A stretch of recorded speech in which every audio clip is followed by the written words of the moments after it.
Fantasy Online is a free-to-play browser-based massively multiplayer online RPG made by Pixelated Games. Fantasy Online is one of the various Facebook browser games floating around the net these days, but this one had enough charm that I felt it deserved some recognition in my show.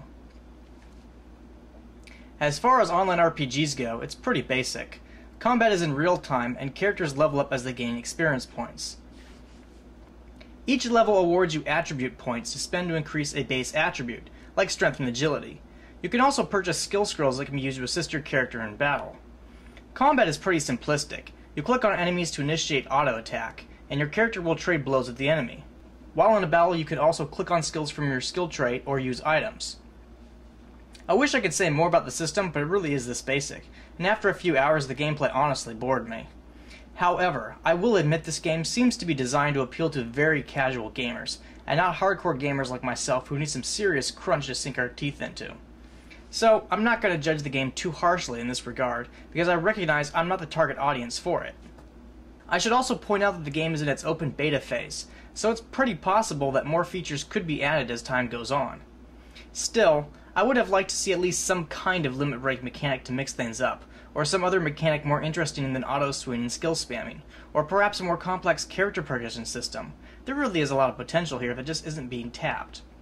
Anyway, there are two types of currency in the game: gold, which is dropped by enemies, and gems, which are purchasable from the cash shop but also earned by completing quests. Gems are used to purchase the really good items, so the purchase of gems encourages the player to help fund the game's operating costs.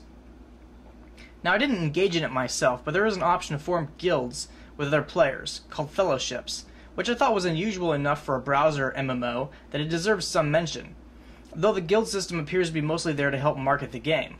For example, when you find treasure chests from enemy bodies, you can share that treasure with friends in your guild, which creates a post on their Facebook wall.